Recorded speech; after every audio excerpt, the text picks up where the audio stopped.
We all remember when Theros came out, and everybody was freaking out about the mono black decks.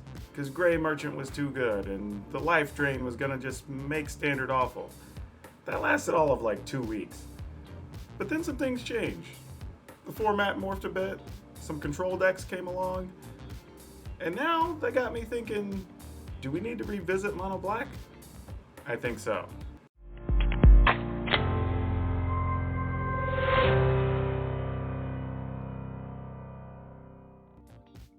So what got all this going was really thinking about the decks I've been running into recently on Arena.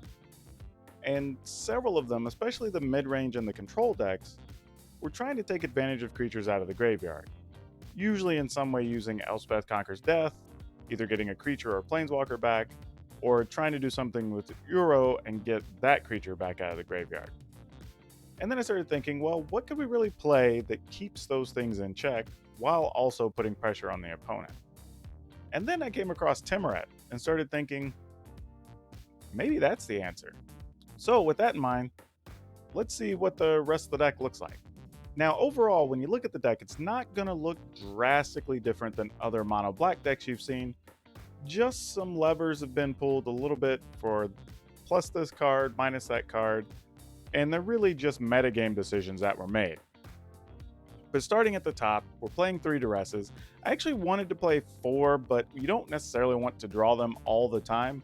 You usually only need to use it to get rid of like 1 key planeswalker or 1 board sweeper, or maybe against mono red you can get them to discard like an Embercleave, but that's usually all you really need to get out of it. Like if you hit that, it's great.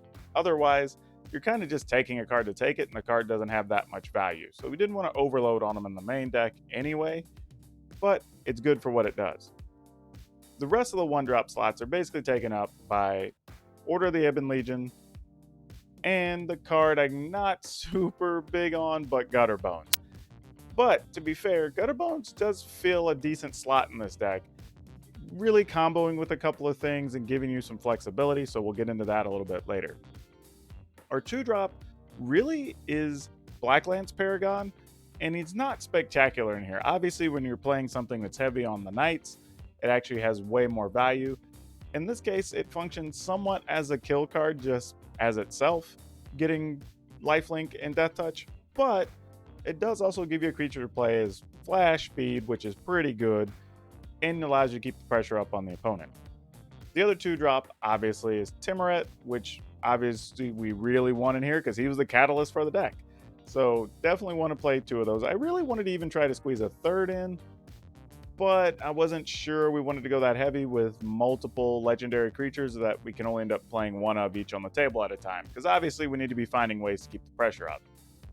Then our 3-drop is taken up by Ayara, which does a lot with this deck. Over the course of a game, you may only really get like 3 to 5 damage out of her, but that's effectively like attacking twice with a mid-sized creature. And that's enough sometimes to get it done.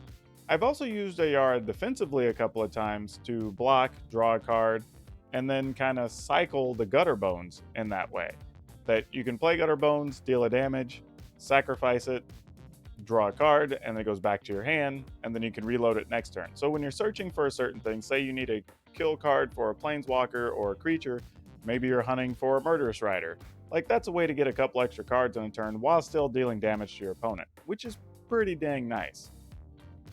Then we have the Midnight Reaper, which there's only 2, and I was having a hard time trying to decide how many I wanted to play.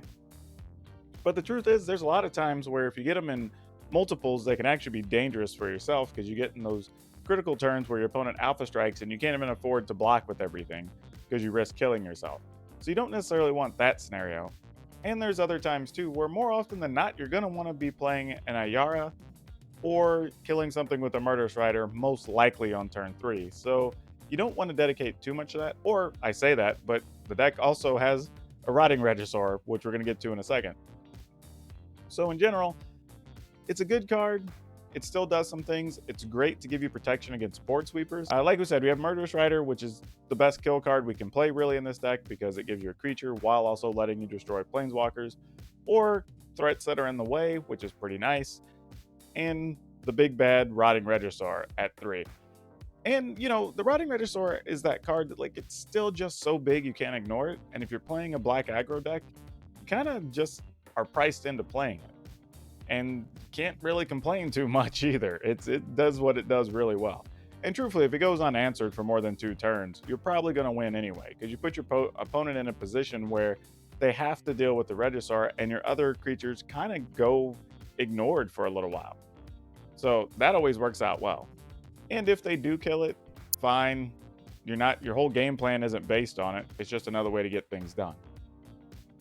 The interesting thing here is in the 4 slot, because we really had to pick. Because right now, I think black decks have a choice of 3 significant 4-cost flyers. You have Nightmare Shepherd, Spawn of Mayhem, but you can also play Rankle. And truthfully, Rankle's okay, but it's not big enough to really block things that you need to on turn 4. It's also not necessarily as much of a threat to protect you in situations that you're worried about against the slower decks either. So it has some okay uses against, say, something like Gruul if you can get in front and then you can just play the creature advantage game, and that can be fine. But outside of those situations, its haste is the only thing you're really looking for. And then we're playing one big Liliana, and we're still trying to kind of suss out how good that is. Truth is, it does give us some flexibility for the longer games, especially when they are playing that game plan and maybe they do get a Euro back in play, or they're trying to win with just a Dream Trawler. Being able to play Liliana makes them sacrifice something and really let you recover very quickly. And it's not awful against other matchups when you draw it, even if it's just making creatures perpetually until it gets big and then you ultimate. And that's fine. But let's take a look at the lands as well. We did make an interesting choice here. I wanted to actually play 4 Castle Locthwains, and that's how I started the list with this. But then 2 things happened. One was, as I started looking at the deck, we wanted to play more land. I was trying to get away with 22 or 23, but the truth is, there's a lot of times you're going to want to be trying to get back a Gutter Bones and replay it. You may want to activate a Knight of the Ebon Legion. Like, there's a few different spots where you're just going to want to spend mana on a turn, or maybe even leave mana up, play a small creature, and see if you can kill something on your opponent's turn, or possibly play a Black Lance Paragon. And really, to do that, you have to be hitting your lands consistently. So we went up to 24. I considered 25, but I just don't think that's right. And in doing so, adding those extra lands, I thought about the fact that it does leave us some wiggle room to play around a little bit later in the game. So we decided to add 2 mobilized districts instead of playing the 3rd and 4th copy of Castle Locthwain. Because the reality is, once you hit a Locthwain, you don't really need a second, because you're rarely going to want to draw more than 1 in a turn. So this works out pretty well. Also, by playing Tymaret and a Yara main deck, and I guess technically Liliana, you can get activations of the mobilized district cheaply. It also survives board sweepers, which people may be bringing in against you. So it gives you a little bit more flexibility that you haven't been seeing a lot of out of the mono black decks, which is really nice.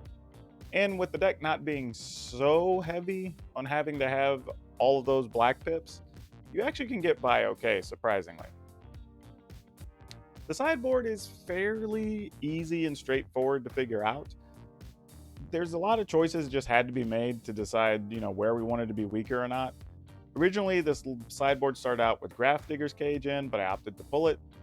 And decided in those matchups, really we're just going to go with stuff like Shadow Spear, Legion's End, and then try to take advantage of some stuff with like Sorcerer's Spyglass. There's a second Liliana there, but otherwise it's some kill cards and a little bit of flexibility and the extra duress. So nothing real surprising here. The sideboard's kind of what you expect. Feel free to season to taste, as they say. But I think it's kind of on the right path already. It's just figuring out what numbers are right, whether you need 1 more or less of a lot of the cards. I mean, there's 2s of a lot of things, so you could very well find room there. What I would say overall is, if you're a fan of mono black decks, I think this is a way to move forward in the format and still play it. I mean, we're not playing any Gray Merchants of Asphodel, and that's not a surprise. I mean, the more I played it, the truth is it was too slow of a card to use against the aggro decks, and you usually weren't getting more than 3 or 4 life drain off of it anyway. And against the slower decks, well, that's not the card you wanted to play after they swept the board. It's just not a big hitter. and those extra 2 or 3 life didn't really matter all that much. So it's possible I could see a version of this deck where we go back and we swap out maybe something for Erebos, potentially. I could see that argument being made. But otherwise, I think the list is pretty good as is. If you like this list or you don't, feel free to give me a comment down below and tell me about it. And please hit the like and subscribe button because that helps a lot too.